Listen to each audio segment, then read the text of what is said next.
Vocês estão vendo a tela, gente? Eu vou pedir para vocês me responderem nos comentários. Estão vendo a tela? Então vamos lá. Aqui, a gente vai falar, em primeiro lugar, do profeta Zecharia. Os nomes em hebraico têm um sentido. Os nomes em hebraico não deveriam nunca ter sido traduzidos, porque eles perdem o sentido. Zecharia significa Zechar, se recorda, Yah são as duas iniciais do tetragrama sagrado do nome de Deus. Significa Deus ou o Eterno se recorda. Esse é o nome hebraico original do profeta Zacarias. Então vamos lá. Ele viveu e profetizou no Império Persa. Isso aqui é uma informação que eu não chequei, no ano de 520 antes da Era Comum. E aqui vem a pergunta. Pergunta que muitas pessoas têm. Eu vou mostrar para vocês como que eu me senti quando eu abri Zacarias 12, na Bíblia, na tradução Almeida, ao ler o trecho. Eu me senti muito surpreso. Então, o que está escrito? Mas, sobre a casa de Davi e sobre os habitantes de Jerusalém, derramarei o espírito de graça e de súplicas. E olharão para mim a quem traspassaram. Olha, gente, aqui já tem uma parte que é surpreendente para qualquer pessoa que lê. Por quê? Porque quem está falando essa frase é o Eterno. Então vejam que coisa mais impressionante. Daqui já dá para compreender o quê? Que o próprio Eterno é o homem que foi traspassado. É o homem que foi perfurado. Então é claro que uma pessoa que lê esse trecho com essa tradução vai falar, ora, nesse trecho a gente vê o quê? Que Deus passou pela terra e foi perfurado. Então, o que se confirmaria a partir desse trecho naturalmente e honestamente por quem está lendo? Que a história de Jesus estava prevista em Zacarias 12, ainda que ele tenha vivido vários séculos antes de Jesus. Ok? Continuando. E prantearão sobre ele, como quem pranteia pelo filho unigênito. Olha só, o filho unigênito. De acordo com o cristianismo, Jesus é o Filho de Deus, Jesus é o Deus, e ele é chamado de unigênito. E chorarão amargamente por ele, como se chora amargamente pelo primogênito. E aí está escrito que haverá um espírito de purificação, e todo o povo judeu seria purificado e etc. Então, realmente, quando a gente olha para esse trecho, do jeito que está escrito aqui,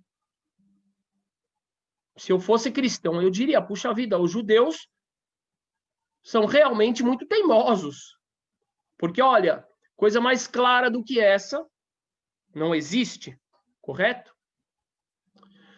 Depois eu vou para o hebraico. Aqui está o hebraico, está o original.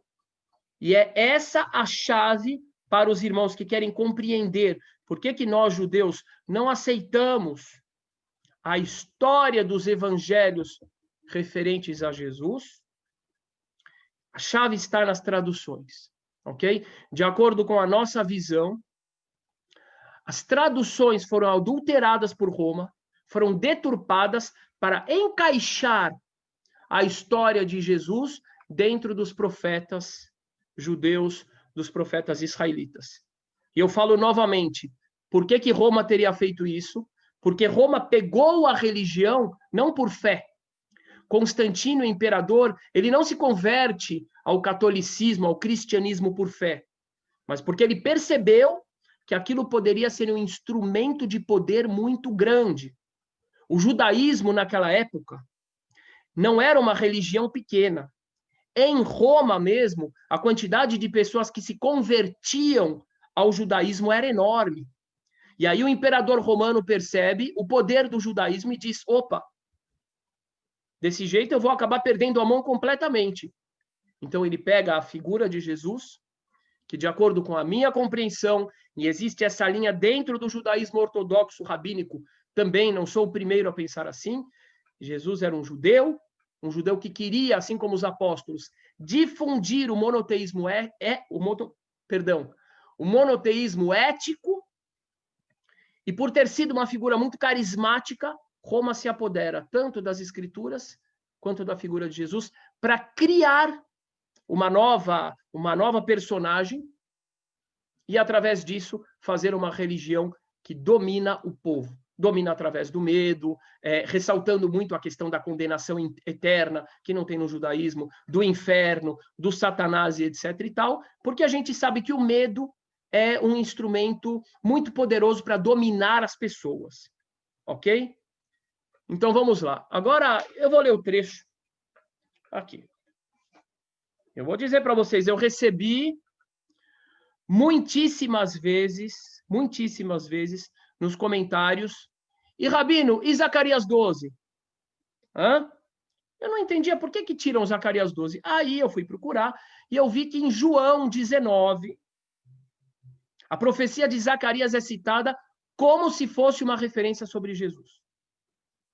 Eu peço aos queridos irmãos que deixem o like, compartilhem o link para que mais pessoas venham aqui. Eu repito, o objetivo dessa live não é desacreditar os irmãos cristãos, mas é mostrar para os irmãos cristãos que nós temos uma compreensão de raiz honesta, própria dos versículos, e que não é a teimosia e muito menos a obstinação que nos leva a não enxergar Jesus nessas escrituras. Ok? Quem se sentir ofendido com esse tipo de diálogo, por favor, não assiste o vídeo. Não tem necessidade nenhuma. Não é o meu público-alvo. O meu público-alvo é quem quer compreender. Ok? Então vamos lá. O que diz João? Mas, vindo a Jesus e vendo-o já morto, não lhe quebraram as pernas. Contudo, um dos soldados, e aqui eu acho que todo mundo sabe que era um soldado romano, os soldados eram romanos, os judeus estavam sob a ocupação de Roma. Um dos soldados lhe furou o lado com uma lança, e logo saiu sangue e água. E aquele que o viu testificou, e o seu testemunho é verdadeiro, e sabe que é verdade o que diz, para que também vós o creiais. Porque isto aconteceu, atenção, para que se cumprisse a escritura que diz, aqui ele vai citar Zacarias 12, nenhum dos seus ossos será quebrado, e agora?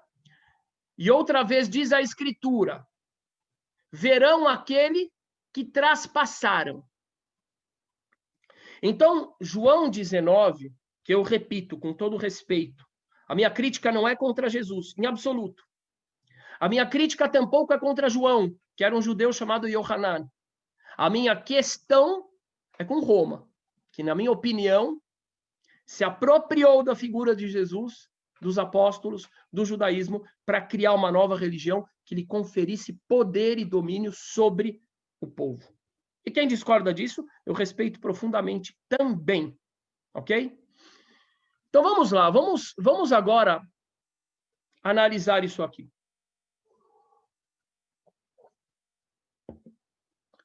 Então aqui está dizendo que toda essa passagem de Zacarias 12 se refere a Jesus como aquele que foi perfurado por um soldado romano. E fica um pouco esquisito, porque ele diz, essa passagem na tradução, ela dá a entender que os judeus, que os hebreus, que os descendentes daqueles que supostamente não receberam Jesus como Messias, chorarão amargamente por ele.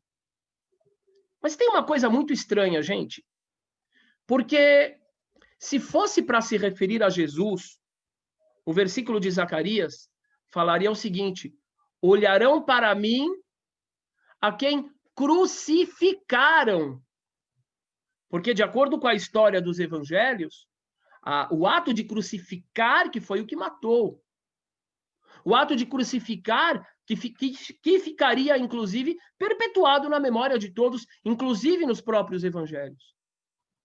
Por que Zacarias, o profeta, 500 anos antes de Jesus, ao falar de Jesus, iria se referir somente ao furo que o soldado romano deu quando Jesus já estava com o corpo morto? Não faz sentido. Se realmente ele estivesse falando de Jesus, ele falaria o quê? E olharão para mim a quem crucificaram, mas não a quem traspassaram, que, de acordo com João, foi um furo que um soldado romano fez depois que Jesus já estava morto. Percebem? Isso aqui já é uma coisa muito simples, é uma análise muito simples que já deve fazer, na minha opinião, qualquer pessoa honesta repensar a sua interpretação. Ok? Então vamos lá.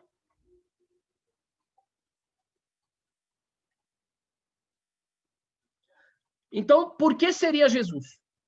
Eu me coloco, obviamente, no lugar dos irmãos cristãos. Eu vejo que tem alguns irmãos que infelizmente, têm o pensamento de torcedor de futebol.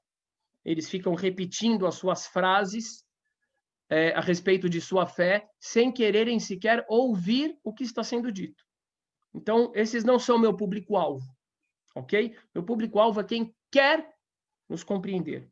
E eu digo mais, de coração, eu acredito muito que se o verdadeiro Jesus aparecesse hoje, ele estaria do meu lado, dizendo que o que eu estou dizendo está certo. Percebem? Eu não estou falando contra o Jesus. Eu acho que quem se utilizou de Jesus para deturpar a mensagem dele, que era uma mensagem de divulgação da fé judaica, do monoteísmo ético judaico, quem deturpou, que está indo contra ele. Quem tirou a dimensão ética da mensagem judaica, que ele e os apóstolos, de acordo com o rabino Yaakov Emden, também, eles queriam divulgar e colocou tudo dentro de uma simples questão de crença e de medo do inferno, não está indo a favor de Jesus. Ao contrário, está indo contra o Yeshua histórico, aquele homem que nasceu judeu, viveu judeu e morreu judeu. Vejam como eu coloco a discussão num nível diferente. Talvez é a primeira vez que escutam um rabino falar assim, porque essa é a minha elaboração, depois de todo o meu estudo. Não, aqueles que vêm atacar e dizer que estamos falando contra Jesus e etc., não. Eu acho que quem pensa dessa forma está indo contra aquilo que o Jesus histórico esperava e gostaria que fosse. Ok? Vamos seguir, eu peço que vocês curtam e compartilhem mais. Ok? Então vamos lá. Deixa eu aproveitar aqui um comentário. Alguém escreveu assim: os evangelhos são tão verídicos que eles já previram que os judeus rejeitariam seu verdadeiro Messias. Olha, para a pessoa que comentou isso, como é que eu compreendo essa história? Muito simples. Os evangelhos foram escritos, foram principalmente manipulados por Roma muito depois que a história aconteceu. E depois que a história aconteceu, você pode reescrever a história posteriormente, como se você estivesse prevendo algo que já aconteceu. Seria mais ou menos como eu escrever agora algo referente a uma notícia que aconteceu hoje de manhã, eu mudar a data, no Facebook você faz isso, eu coloco uma data mais antiga, eu coloco a data de ano passado, eu falo, eu previ. Então, eu vejo que tem muitas pessoas que desconhecem essas possibilidades de falsificação, ou são muito ingênuas, ou são muito obstinadas e querem fingir que não pode existir essa possibilidade. Eu acho que isso é uma coisa muito importante de se colocar. Qualquer livro que fala de previsões que deram certo, ele deve ser questionado se ele não foi escrito depois do período dessas supostas previsões. É nesse nível de manipulação que eu estou falando, ok? Então, por que seria Jesus? Vamos lá. Porque o versículo 1, porque o versículo está falando sobre alguém que foi perfurado. E de acordo com os evangelhos, Jesus foi perfurado depois que foi morto. Eu já refutei essa suposição. Porque se fosse para se referir a Jesus, o versículo não falaria de alguém que foi perfurado com um furo pós-morte. Falaria de alguém que foi crucificado. Primeira coisa. Segunda coisa, vamos lá. 2. Porque está tratando-se de alguém que o povo judeu se arrependeria amargamente por ter perfurado. Primeiro argumento já refuta esse aqui, pela questão da perfuração. 3, porque após este choro, viria um período de purificação e redenção. E 4, agora presta atenção, que a bomba é aqui. A grande bomba é aqui. 4, porque, e este é o ponto principal, o versículo mostra o próprio Deus dizendo que ele foi o perfurado. Não é? E daqui teríamos a prova, a maior prova, não somente do versículo estar falando de Jesus, mas também da afirmação de acordo com a qual Jesus é o próprio Deus. Ok? Então vamos em frente. Eu vou ler de novo. Aqui, Zacarias 12, 10. E eu compreendo por que existem irmãos cristãos que ficam indignados com a gente e falam, vocês são teimosos, está escrito claramente. Veja Isaías 53, veja Isaías 17, veja Daniel 9, veja Zacarias 12 e assim por diante. E agora eu vou mostrar para vocês, para aqueles que estiverem de coração aberto, não para mudar a própria fé. Vocês podem continuar acreditando, por tradição, mas para explicar, para refutar esse argumento que tem ferido tanto a nós judeus durante milênios, de que nós somos obstinados e teimosos e por isso não aceitamos, não a Jesus, porque eu digo de novo, eu duvido que ele aceitaria essa história. Eu tenho certeza de que ele não aceitaria essa história. Mas por não aceitarmos a versão de Roma. Não se esqueçam, é a mesma Roma que mudou um dos 10 mandamentos, tirando o dia do sábado, sobre o qual está escrito nas escrituras sagradas, que é estatuto perpétuo. E colocando domingo. É a mesma Roma. Então vamos lá. Eu vou ler de novo o versículo. Mas sobre a casa de Davi e sobre os habitantes de Jerusalém derramarei o espírito de graça e de súplicas, e olharão para mim a quem traspassaram. E é o Eterno falando, então ele está dizendo que ele foi furado pelos homens. Então vamos continuar agora. E por que não seria Jesus?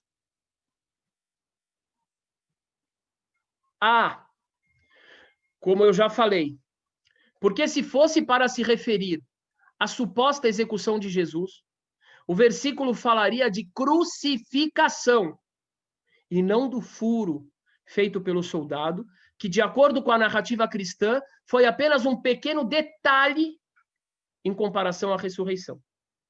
Além disso, o furo só teria sido feito após Jesus já estar morto. Sendo assim, porque o foco do luto daquela multidão seria o furo. Não tem lógica. B, porque não seria Jesus.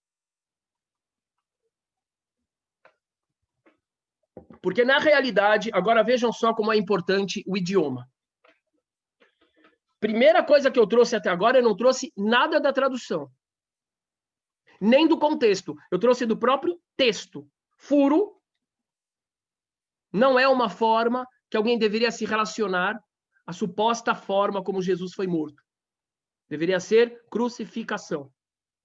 Não foi tradução, não foi em contexto, não foi em nada. Vou chegar em contexto, vou chegar em tradução agora. B. Porque, na realidade, o versículo também não está falando de furo, mas de facada. Estão falando de uma pessoa que foi esfaqueada, o versículo de Zacarias. E onde que a gente encontra a prova para isso? No próprio Zacarias, no capítulo seguinte.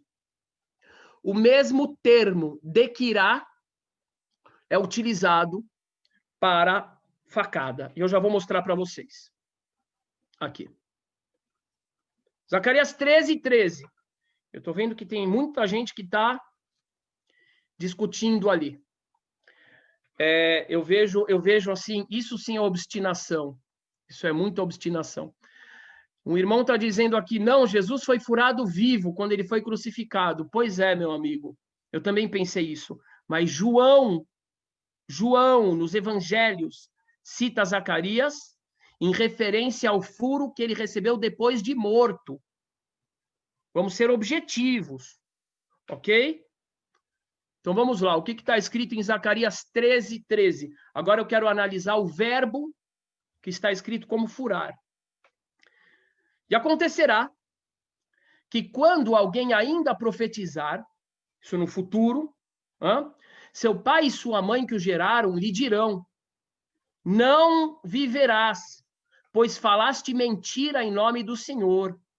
Aqui está falando de falsos profetas.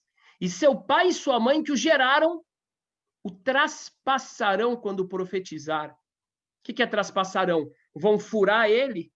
Não. A palavra dequirá é esfaquear nesse sentido. É algo aqui chocante, né?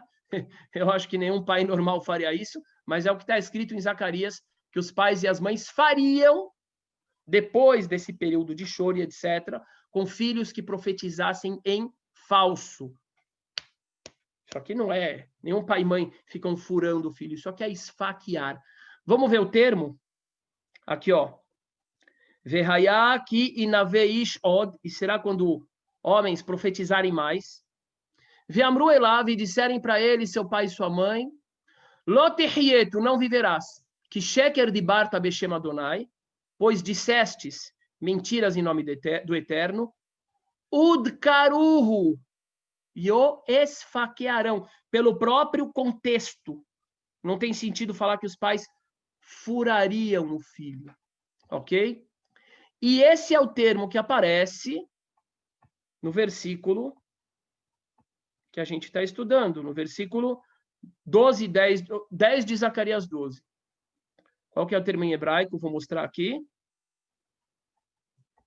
Dakaro. É o mesmo termo. Dakaro é esfaquearam. E aqui, udkaruhu é o esfaquearão. Ok? Então, aqui já começa a mudar um pouco a compreensão. Talvez vai ter gente que vai falar, não, mas pode ser que os pais furavam, não esfaqueavam. Ok. Vamos dizer, eu não concordo, mas aqui ainda dá margem para a pessoa compreender dessa forma. Vamos lá, gente. Vamos deixando o like. Vamos compartilhando. Eu vejo pessoas que têm uma resistência enorme dizendo que eu estou falando da letra. Eu espero que essas pessoas tenham a mesma honestidade que eu tenho quando eu leio. Porque eu falo claro. Eu falo muito claro. Eu já comprei muita briga com as cúpulas de poder da minha comunidade. Quem acompanha o nosso trabalho sabe. Eu já fui quase excomungado por causa das brigas que eu comprei. E não tenho medo. Absolutamente não tenho medo. Se eu chegasse à conclusão de que realmente as escrituras estão falando de Jesus, minha gente, eu tiraria isso aqui e eu mudaria de atuação. Eu não tenho esse tipo de problema, eu não tenho. Ok? Então, vamos ser honestos, não vamos acusar os outros da desonestidade que nós podemos ter por medo de termos a nossa fé abalada, se a gente quer de fato dialogar. Se não, desligue e vai fazer outra coisa. Então, aqui a gente já começou a ver na tradução que lidkor, aqui no conceito, é esfaquear. Agora vamos olhar para o contexto. Por que não pode ser Jesus? Não. Por que não pode ser? Porque o que está escrito? O que acontecerá com essas famílias que chorarão por este homem? Como se chora por um primogênito. Naquele dia, será grande o pranto em Jerusalém, como o pranto de Hadad-rimon no vale de Megiddo. E a terra pranteará cada família à parte. Atenção. A família da casa de Davi à parte, e as suas mulheres à parte. E a família da casa de Natã à parte, e suas mulheres à parte. A família da casa de Levi à parte, e suas mulheres à parte. A família de Simei ou de Shimei à parte, e suas mulheres à parte. Gente, de acordo com a crença desses irmãos, essa história, esse pranto geral, seria um arrependimento muito no futuro que ainda não aconteceu. Aqui tem mais um elemento importante. Por que não pode estar falando de um choro referente a Jesus? Porque não existem mais estas famílias. Não existe mais a família de Shimei, não existe mais a família da casa de Davi no sentido de famílias. Existem indivíduos que não são mais famílias relacionadas com a mulher X, a mulher Y. O nome, a família da casa de Natã, não existe mais. Então, aqui está falando obrigatoriamente de algo que já aconteceu, ok? Ou realmente que não pode acontecer, porque essas famílias não existem mais. Então, vamos lá, vamos seguir. Deixa eu dar uma espiada nos comentários. Agora aqui vem o ponto nevrálgico. Eu peço que todos os amigos que queiram... Olha só, vejam só. Tem uma pessoa aqui dizendo: vocês acreditam que Nossa Senhora era uma prostituta? Eu nunca falei isso. Ok? Se tem pessoas que falam isso, vocês dirijam essas questões a essas pessoas. Eu não acredito absolutamente nessas histórias. Eu vou falar novamente. Eu sigo uma linha, em primeiro lugar, pelo meu estudo, pela minha compreensão. Em segundo lugar, nós temos referências importantíssimas, clássicas, no mundo ortodoxo judaico. Eu cito o Rabino Yaakov Emden como um deles, que compreendem essa história de um jeito completamente diferente. Eu compreendo que Jesus e os apóstolos eram judeus que queriam difundir para o mundo o judaísmo, a crença no Deus único e suas leis éticas.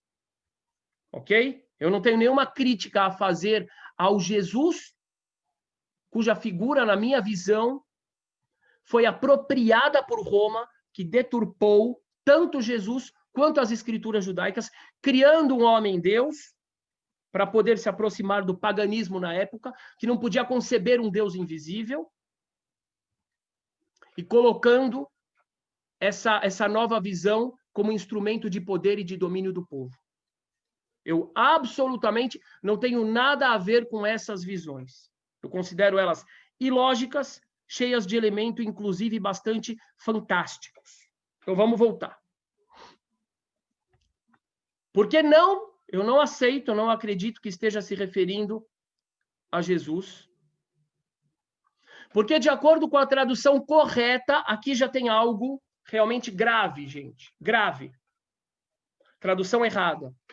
Tradução errada e, na minha opinião, tradução propositalmente errada. Eu vou mostrar por quê.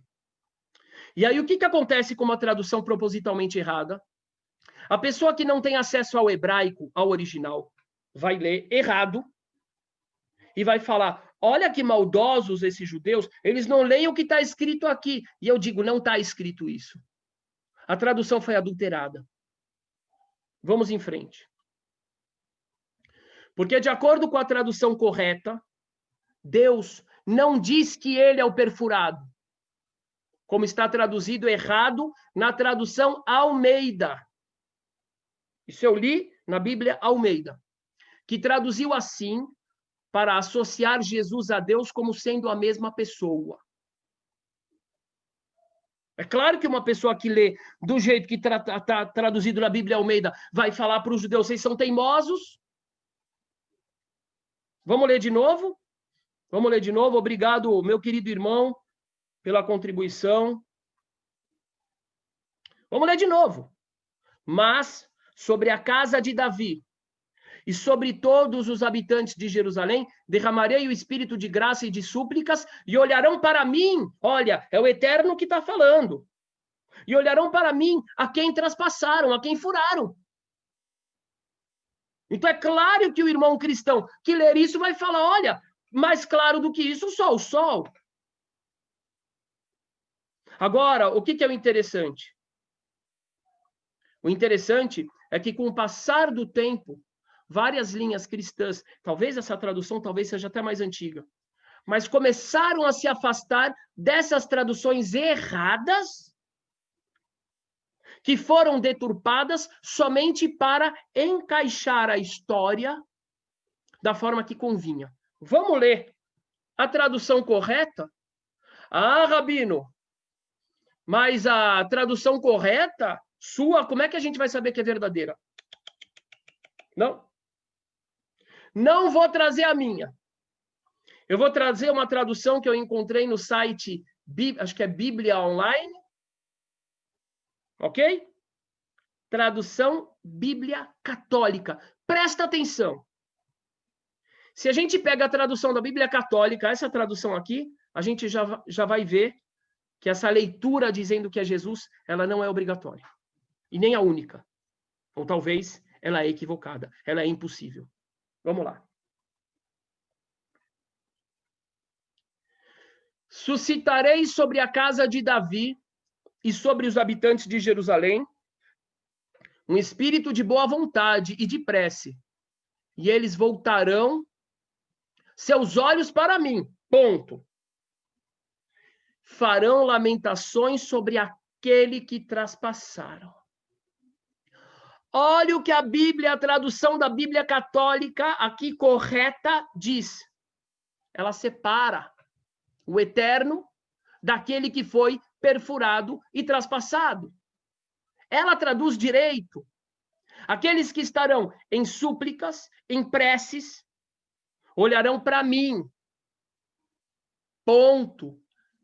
E farão lamentações por aquele que foi traspassado. Vejam, comparem com a tradução da Bíblia Almeida.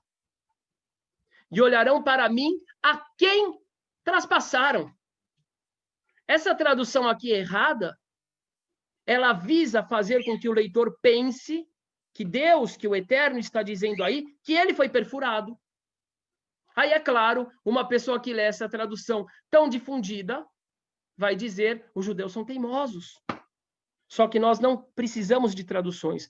Nós vamos para o original, e no original é assim que está escrito. E eu nem precisei trazer o original.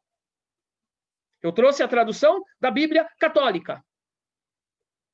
Forte, não é? Quero ver os comentários. Fortíssimo. Agora eu quero ver a cara de tanta gente, dos honestos, que apontaram o dedo acusador para a gente, para mim, que me mandaram inúmeras mensagens. Vocês são destinados, vocês são teimosos, vocês sabem que está falando de Jesus, Zacarias 12, etc. e tal. Vocês são maus. Vocês negam por maldade. Olha aqui. Isso é sério. Isso é gravíssimo. Eu não estou nem me referindo mais, eu não estou me referindo ao erro que as pessoas são induzidas a crer. Eu estou me referindo às acusações que nós sofremos durante milênios, porque não podíamos fazer um vídeo como esse. Não podíamos ter essa argumentação, porque éramos cruelmente atacados por aqueles que se interessavam em manter o povo sob o controle através do medo do inferno, do Satanás, da condenação. Elementos que eu acredito, sinceramente, E como judeu, como conhecedor das Escrituras, eu acredito que o próprio Jesus, vendo isso, iria deplorar esses elementos. Porque todo o discurso dele, que tem muita base no judaísmo antigo, que tem muita base nos profetas, era um discurso muito mais para libertar as pessoas do jugo excessivo. Não pode ser que aquele mesmo homem que enfrentou tantas cúpulas de poder, de repente ia trazer tantos elementos de medo, de terror, de domínio. Isso para mim é Roma. Vamos lá, vamos seguir.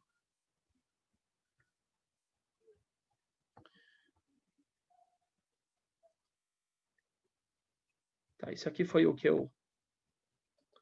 Aqui eu coloquei como se fosse um primogênito, então não é o primogênito nesse caso, o indivíduo, mas isso é um detalhe menor. Agora, se fosse realmente, se o profeta Zacarias estivesse realmente se referindo a Jesus, ele falaria, estariam chorando pelo primogênito, e não por alguém como se fosse um primogênito. O que significa como se fosse um primogênito? Alguém muito querido. Entendem? Se fosse Jesus, o profeta diria, estarão chorando pelo primogênito, e não por alguém como se fosse um primogênito. Podemos seguir? As famílias que o prantearam, já falei, são famílias que não existem mais. E essa profecia, de acordo com os irmãos cristãos, ela ainda não aconteceu, porque não houve essa aceitação do povo judeu em relação à figura de Jesus. Ela deverá acontecer. Eu estou dizendo que essa profecia não se aplicaria, porque as famílias ditas ali não existem mais. Existem resquícios, aqui e ali, mas não aquelas famílias que foram nomeadas por seu nome.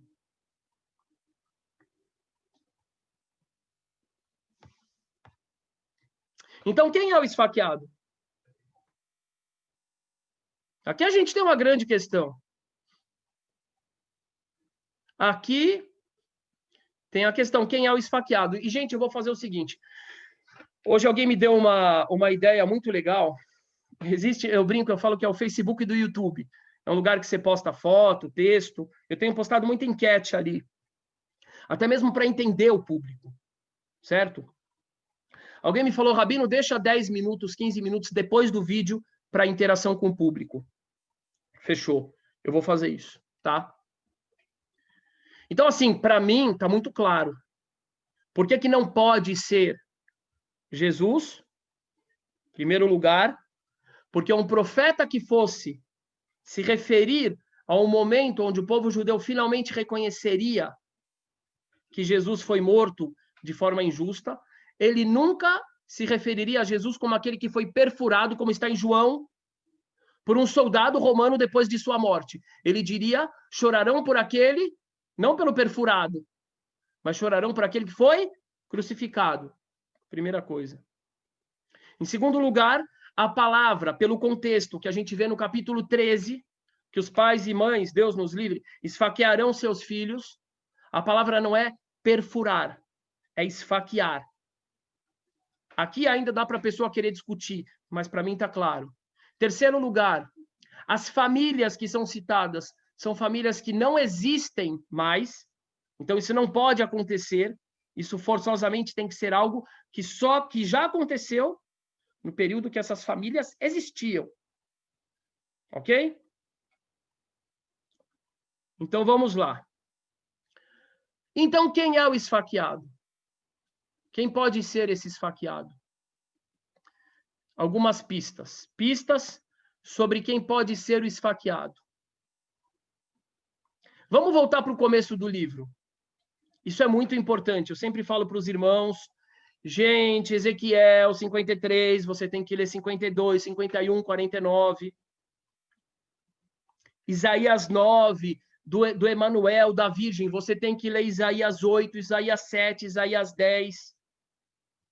Normalmente, a forma como Roma fez para encaixar versículos na profecia suposta sobre Jesus foi tirar do contexto, traduzir errado. Então vamos lá. Pistas sobre quem pode ser o esfaqueado. Presta bem atenção. Se não é Jesus, é quem então? Vamos voltar para o começo do livro, Zacarias 4. Zacarias 4.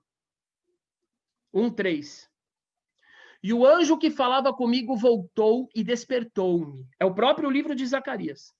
Como a um homem que é despertado do seu sono. E disse-me, que vês? Para o profeta. Hã?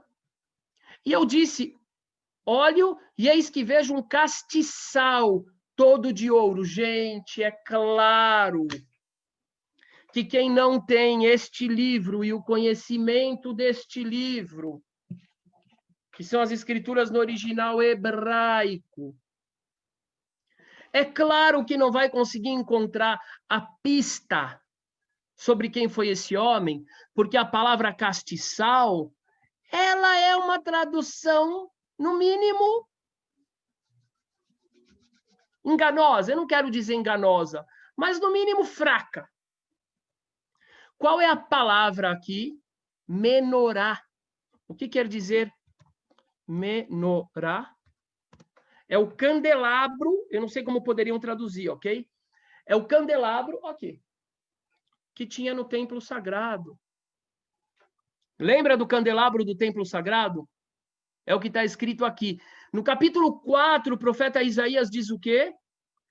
Olho e eis que vejo uma menorá toda de ouro e um vaso de azeite no seu topo, com as suas 7 lâmpadas, e etc. Aqui é uma pista. Qual o período histórico do povo judeu? Período que foi destacado, que foi importante, depois do período do profeta Zacarias, algo que poderia ter sido previsto, teve uma menorá. Vou dar mais uma dica do próprio texto, ok? Do próprio texto. Porque aqui, Zacarias 9:13, gente, tem que estudar o livro inteiro. Não adianta pensar e falar, vocês judeus são teimosos. Não. Tem que estudar o livro inteiro. Tem que conhecer o original. Ok? Zacarias 9:13. Por que curvei Judá para mim? Enchi com Efraim o arco. Suscitarei a teus filhos, ó Sião, contra os teus filhos, ó Grécia. Grécia! Em qual festividade judaica famosa aparece a Grécia? Vou dar uma dica para vocês. Vamos ver. É a Grécia e a Menorá. Vocês têm uma chance. Deixa eu ver nos comentários. Não é Purim, Purim foi na Pérsia. Não é Grécia. É a festa de Hanukkah. É a festa do livro dos Macabeus. Os irmãos católicos têm os Macabeus.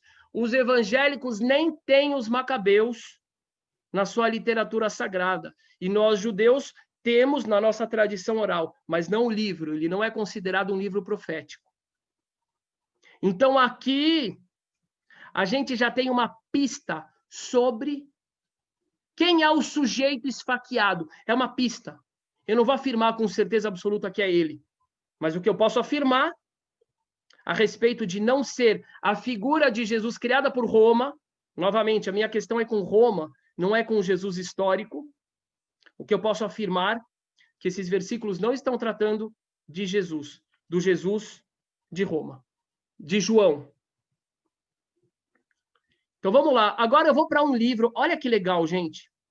Tem um livro que se chama Macabeus. Vocês podem procurar na internet, quem nunca viu. Macabeus, 1 Macabeus 9, Bíblia Católica Online. Olha que legal. O rabino, para explicar o texto judaico, não está precisando nem apelar para o hebraico. Só para uma tradução mais fiel, cristã também. Eu acho que é por isso que o Papa anterior falou que os judeus não precisam realmente esperar Jesus, porque os judeus também são honestos quando leem as profecias e dizem que ela não está falando de Jesus. Quando eu comecei a ver essas traduções diferentes, eu falei, Uau, parece que a Igreja Católica, é a minha impressão, voltou atrás das traduções erradas. E é por isso que esses papas começaram a falar, os judeus também têm razão. Então vamos ver o que está escrito em Macabeus. Judas, quem foi Judas? Judas foi Yehudá, não tem nada a ver com o Judas dos Evangelhos. Que, inclusive, na minha opinião, foi uma história criada justamente com esse nome para jogar aqueles que viriam a se tornar cristãos contra os judeus, porque o nome Judas é derivado de judeus. Ok? Judas, Yehudá, mesmo caiu morto. Yehudá foi o grande líder da rebelião dos judeus contra os helenistas, representantes dos gregos. Eles eram chamados de gregos, que vieram querer acabar com a crença judaica no eterno e colocar seus deuses no templo de Jerusalém. E eles fizeram isso. Como é que termina a história? Aqueles judeus entram no templo sagrado de Jerusalém, limpam o templo, tiram todos os deuses gregos, e olha, o nome Grécia aparece ali. E no final das contas acontece um milagre, porque eles querem acender a menorá, e o nome da menorá também está no livro de Zacarias, só que eles só têm azeite suficiente para um dia. E aconteceu um milagre, que aquele azeite suficiente para um dia durou 8 dias. E é por isso que a gente comemora a festa de Hanukkah. Tudo isso nessa história, ok? Relacionada com Macabeus. Vamos lá. Judas mesmo caiu morto. E então todos os outros fugiram. Está falando de uma das batalhas, naquele período, da reconquista de Jerusalém.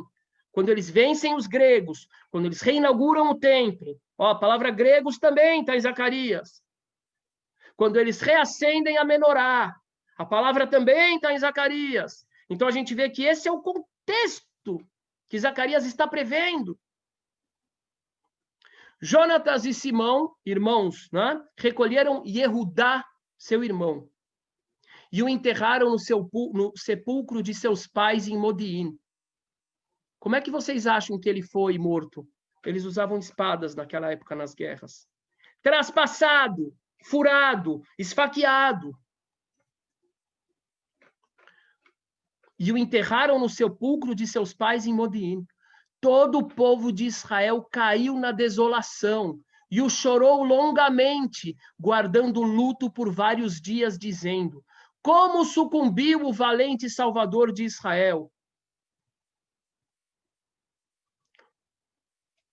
O restante das façanhas de Yehudá, de seus combates, de seus feitos heróicos e atos gloriosos, não foi escrito. Ele é, com efeito, por demais numeroso. Então, para mim está bastante claro, ou tem muitas evidências sobre quem é o indivíduo, e eu vou repetir as evidências.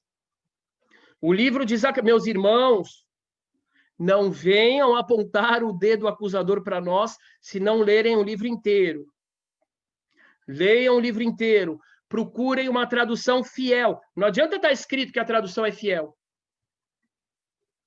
Para isso, ou tem que estudar hebraico, ou tem que consultar alguém que conhece bem as fontes originais.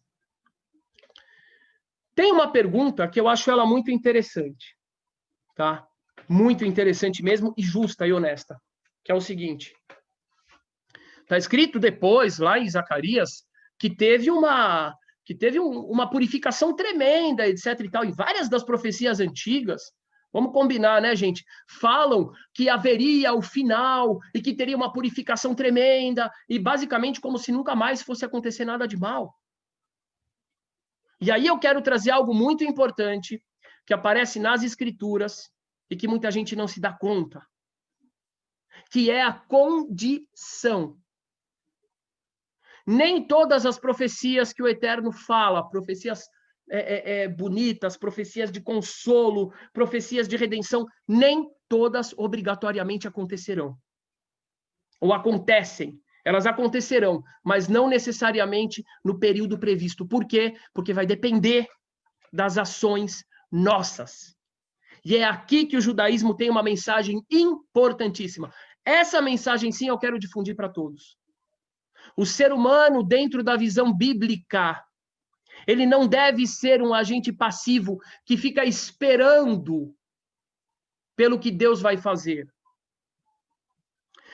O Eterno só se revelou para Moisés depois que Moisés caminhou em direção à sarça ardente.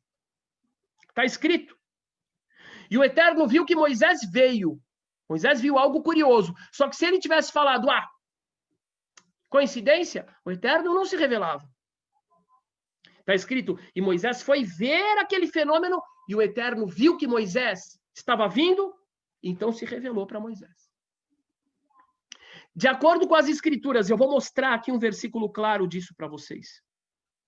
Mesmo as profecias de redenção, o Eterno fala, isso vai acontecer daqui 70 anos. Pode não acontecer. Porque vai depender do merecimento do povo. Sim, nós temos que fazer por merecer. Isso é lindo. Porque isso coloca a responsabilidade em nós. Isso nos dá dignidade. Isso mostra a confiança que o Eterno tem em nós. Tem gente que não gosta. Tem gente que só quer acreditar, não quer responsabilidade. Mas a responsabilidade engrandece. Vamos para o próximo versículo.